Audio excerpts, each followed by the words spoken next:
1990 document ng Chinese Embassy hinggil sa Scarborough Shoal at ang bagong harassment ng Chinese Coast Guard vessel sa Baho de Masinloc, ating tatalakayin kasama si Undersecretary Alexander Lopez, ang tagapagsalita ng National Maritime Council. Yusek Lopez, magandang tanghali po. Welcome sa Bagong Pilipinas ngayon. Magandang tanghali, Joshua, at magandang tanghali sa ating mga nakikinig ngayong tanghali. Yusek, simulan po natin dito sa ano po ang opisyal na posisyon ng NMC hinggil sa inilabas na umano'y 1990 Scarborough document nitong Chinese Embassy. Salamat, Joshua, sa pagkakataong ito na ating maihayag ang posisyon ng National Maritime Council. Unang-una, ang National Maritime Council ay naninindigan na ang tinatawag na 1990 Scarborough document na isang liham o sulat ng ating dating ambassador sa Germany, mga 34 years na nakakalipas, ay nagbibigay ng maling kahulugan o pagpapaliwanag sa ating teritoryo o soberanya sa Baho de Masinloc. At ito ay piling ginagamit ng China upang, iligaw ang publiko, lokal man o international. Pangalawa, ito ay isang liham diplomatiko ng isang amateur radio entity na binigay ng ating dating ambassador doon. At ito ay hindi kasunduan o agreement. Hindi rin ito treaty. At hindi ito opisyal na polisiya ng ating pamahalaan sa usaping soberanya o teritoryo ng Pilipinas. At pangatlo, itong sulat o liham ng ating dating ambassador ay hindi patukoy kung saan ang tinanggalingan nito, kumbaga doubtful ang source, ay walang kapangyarihan o authority na bawasan o alisin ang sovereignty ng Pilipinas sa Baho de Masinloc. Sabi nga ng ating Secretary of Foreign Affairs, si Secretary Lazaro, ang kataas-taasang liderato lamang ng ating bansa, ang Pangulo ng Pilipinas, ang siya lamang ang may otoridad o kapangyarihan na magdeklara ng posisyon sa usaping soberanya at teritoryo ng Pilipinas. At sinigundahan ito ng ating Secretary of National Defense. Ang sinasabing dokumento o liham na iyon ay walang bigat na legal or legal weight. Consistent ang position ng Pilipinas dito, Joshua, na indivisible, incontrovertible at long-standing ang ating claim o pagmamayari sa BDM base sa international law, particular na ang UNCLOS at state practices o ang mga pamamaraan ng pangangasiwa ng ating gobyerno sa BDM, katulad ng paggagawa ng marine scientific surveys. Matagal na natin ginawa ito, Ginawa pa nating target area of practice itong BDM ng mga exercises ng armed forces, At nanguhuli pa tayo ng mga mangingisda dito, Pilipino man o dayuhan, sa mga ginagawa nilang illegal na pamamara pangingisda sa loob at labas ng BDM. Okay. So ang ating soberanya sa BDM ay nananatiling matagal na, tuloy-tuloy at hindi matitinag. Okay. So walang linawin, Joshua, na sa ating mga kababayan ang isang liham o sulat na hinahinala ang pinanggalingan at batayan ay hindi kayang baliwalayan ng ating matibay na soberanya at ang umiiro ng batas na international, ang UNCLOS at ang 26 Arbitral Award. Okay. Yusek, para lang po malinawan din yung ating mga manonood, ano ba itong nilalaman itong diplomatic letter na ginagamit ng China para suportahan yung kanilang claim? Basically, as per DFA, sumulat kasi yung isang amateur radio entity na nagtatanong about sa territory natin.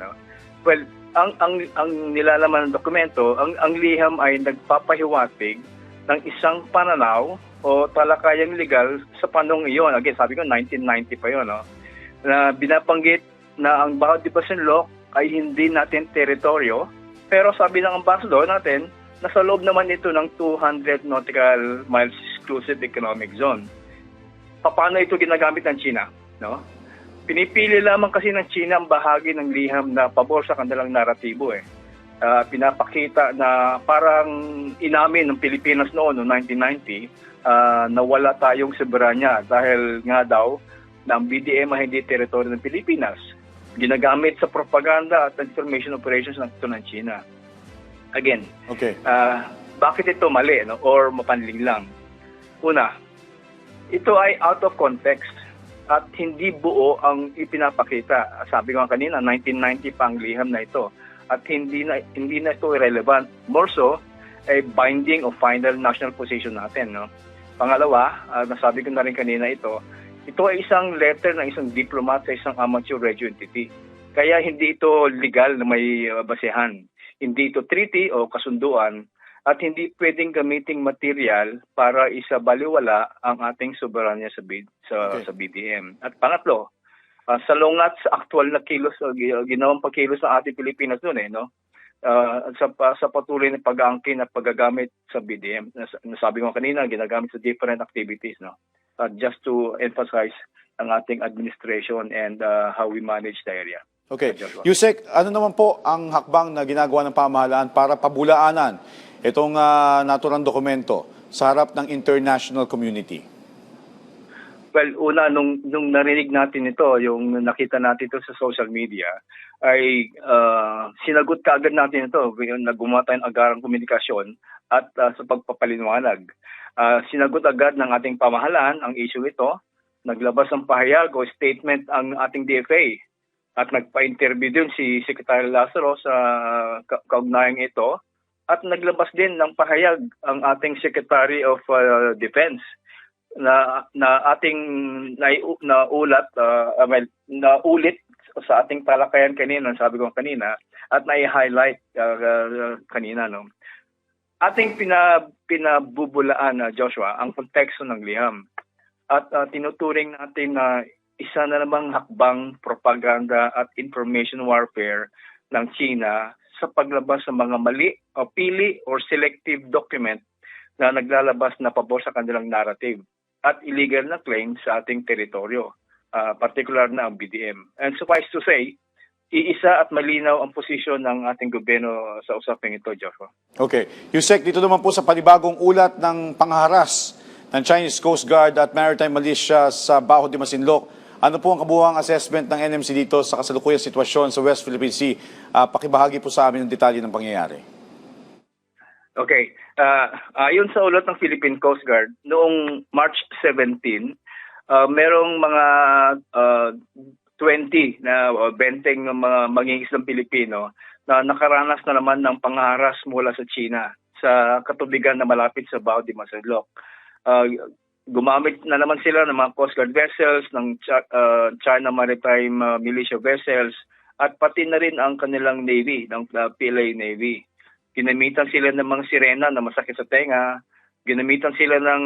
gumamit sila ng rubber boat para itaboy, para makalapit doon sa bangka ng ating mga islang Pilipino, at itaboy sila, no?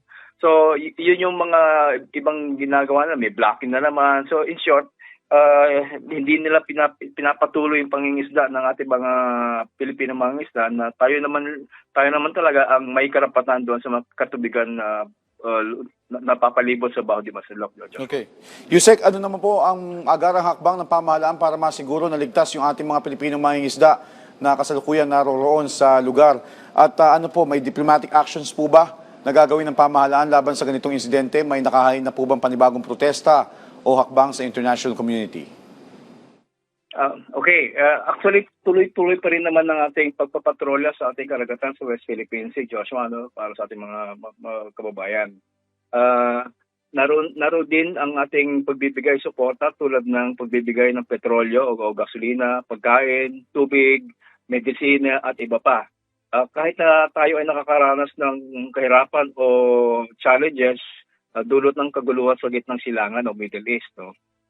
Kung may diplomatic protest tayong ginagawa, actually meron. Hinihintay lamang natin ang kabuuang report na isasubmit ng Philippine Coast Guard para may formal na batayan o basis ang ihahain natin na diplomatic protest laban dito sa China sa kanilang mga illegal o mga harassments o coercive actions na ginagawa sa West Philippine Sea, Joshua.